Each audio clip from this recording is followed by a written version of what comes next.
अस्सलामुअलैकुम, कैसे हैं आप सब लोग। उम्मीद करती हूँ आप सब लोग खैरियत से होंगे। चैनल पर न्यू आए हैं तो सब्सक्राइब कर लीजिए। वीडियो पसंद आए तो लाइक कमेंट शेयर लाजमी कर दीजिएगा। तो कल जो है रजब भट्ट के बैक टू बैक 2 व्लॉग्स आए। एक जो है कल जो है 7 बजे आया और एक आई थिंक आज दोपहर में आया, जिसको देखकर हम जो है बहुत ही ज़्यादा परेशान हो गए। बल्कि हम क्या, पूरी रजब फैमिली ही डिस्टर्ब है कि आखिर रजब भट्ट जो है वो कहना क्या चाह रहे हैं।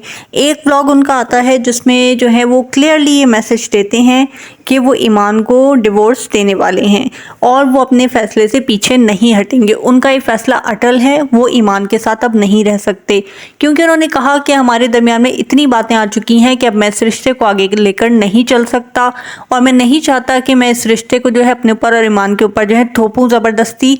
तो मेरा यही फैसला है कि मैं इस रिश्ते को ख़त्म कर दूं और आगे लेकर ना चलूं। और फिर जो है इसके बाद ही नेक्स्ट डे वो एक ब्लॉग शेयर करते हैं जिसमें जो है वो कहते हैं मैं किवान की ईद की शॉपिंग करने जा रहा हूं।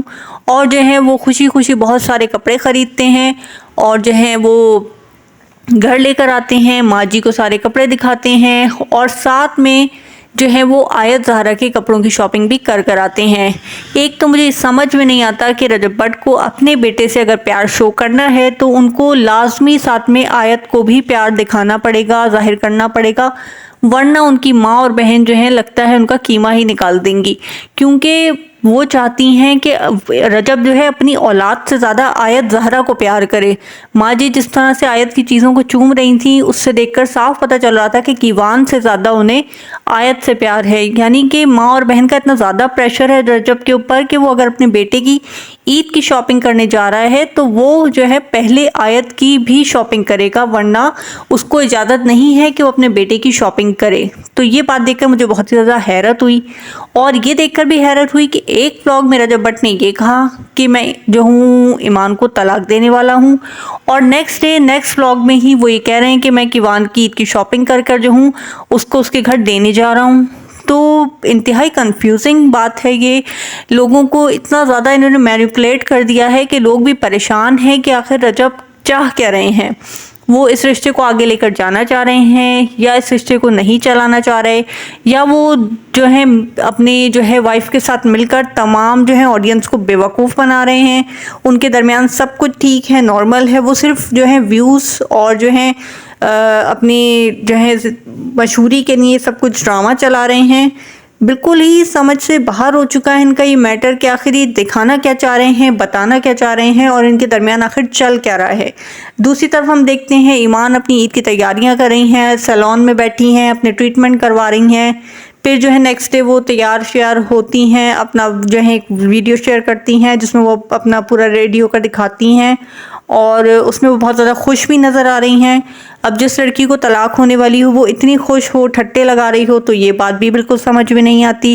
खैर, खुश तो होना चाहिए, उसको भी जीने का हक है। जब रजब खुशियाँ मना रहा है तो उसको भी हक है कि वो खुशियाँ मनाए। लेकिन हैरत वाली बात यह है कि जिसके सर पर इतनी बड़ी तलाक की एक वो रखी हुई हो, वो इतना खुश कैसे हो सकती है। ये एक सोचने की बात है, एक नेचुरल सी बात है। जिसको तलाक होने वाली हो वो औरत इस तरह खुश हो ही नहीं सकती। तो मुझे तो ये लग रहा है कि दोनों मियाँ बीवी मिलकर अपनी तमाम रजब फैमिली को उल्लू बना रहे हैं। सिर्फ व्यूज़ का चक्कर है और डॉलर का चक्कर है।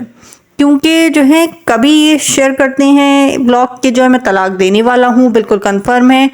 कभी जो है वो एकदम से उस तरफ हो जाते हैं कि मैं जो इनकी वान की ईदी लेकर जा रहा हूँ। तो आखिर अपनी ऑडियंस को इतना बेवकूफ़ क्यों बना रहे हैं। रोज़ एक नया जो है शोशा आकर रजब साहब आते हैं वीडियो में और छोड़कर चले जाते हैं ताकि उस पर जो है फिर तमाम लोग वीडियोस बनाएं और इनको जो है और ज़्यादा पॉपुलैरिटी मिले। लोग इन्हीं पे बात करते रहें, पूरा दिन पूरी रात इन्हीं की वीडियोस बनती रहें, इन्हीं की शॉर्ट्स बनती रहें। तो ये अपनी जो है मशहूरी के लिए सारा ड्रामा कर रहे हैं रजब साहब। क्योंकि मुझे इसके अलावा कोई और बात समझ में आ ही नहीं रही। क्योंकि आप देखें ना, ईमान भी नॉर्मल हैं, तैयार हो रही हैं, खुश हो रही हैं, उधर रजब भी ईद की शॉपिंगें कर रहे हैं। तो आवाम को क्यों पागल बना रहे हैं? सिर्फ कहने की बात यह है और सोचने की बात यह है कि अपनी आवाम को पागल क्यों बना कर रखा हुआ है? अगर आप लोग एक ही हैं, एक साथ रहना चाहते हैं, एक साथ रहेंगे, तो फिर अपनी पब्लिक का टाइम क्यों वेस्ट कर रहे हैं आप? एक एक घंटे का व्लॉग बनाते हैं, उसमें दिखाते कुछ हैं, बताते कुछ हैं और अगले दिन करते कुछ हैं। तो अपनी आवाम को पागल बनाने की बजाय आप लोग वो बताइए जो असल में आप लोगों का इरादा है, जो आप लोग करने वाले हैं। और मुझे लगता है कि दोनों एक साथ ही हैं और एक साथ ही रहेंगे। ये सिर्फ अपनी ऑडियंस को बेवकूफ़ बना रहे हैं और उनका टाइम वेस्ट कर रहे हैं, अपने व्यूज़ और डॉलर्स कमा रहे हैं। बस सिर्फ पॉपुलैरिटी, फेम और डॉलर का चक्कर है। मैंने तो यही अंदाज़ा लगाया इनकी इन वीडियोस को देखकर, दिमाग जो है ना बिल्कुल घूम के रह गया है कि आखिर ये दोनों चाहते क्या हैं। तो आप लोग की क्या राय है? आप लोग क्या कहेंगे इनके इन ब्लॉग्स को देखने के बाद? आप लोगों की जो भी राय है कमेंट बॉक्स में लाजमी बताइएगा। मुझे आप लोगों की राय का इंतजार रहेगा। मेरे चैनल को सब्सक्राइब कर दीजिएगा, वीडियो को लाइक कर दीजिएगा। अल्लाह हाफिज़।